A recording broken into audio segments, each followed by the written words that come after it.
உயர்கல்வித்துறை அமைச்சர் கோவை செழியன் அவர்கள் தொலைபேசி வாயிலாக இணைந்திருக்கிறார். சார் வணக்கம், உங்களுடைய கருத்துக்களை பகிர்ந்து கொள்ளலாம்.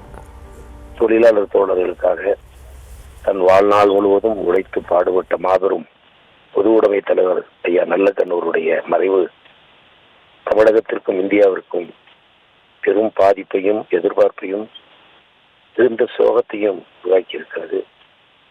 அவர் பல்லாண்டு வாழ வேண்டும் என்ற எதிர்பார்ப்பு இன்று இல்லை என்ற நிலையில் மனம் மிக மிக ஏக்கம் கொள்கிறது.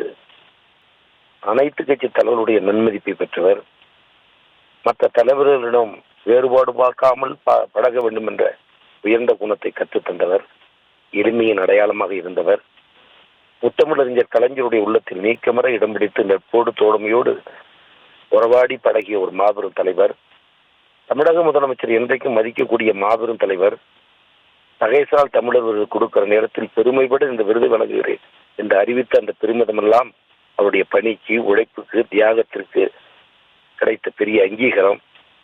இப்படி மாபெரும் பெருமைக்குரிய ஒரு மாமனிதர் இழந்திருப்பது தொழிலாளர் வர்க்கத்துக்கும் திராவிட மற்றும் பொது உடைமை இயக்க தோழர்களுக்கும் மிகுந்த அதிர்ச்சியையும் மன வருத்தத்தையும் தருகிறது.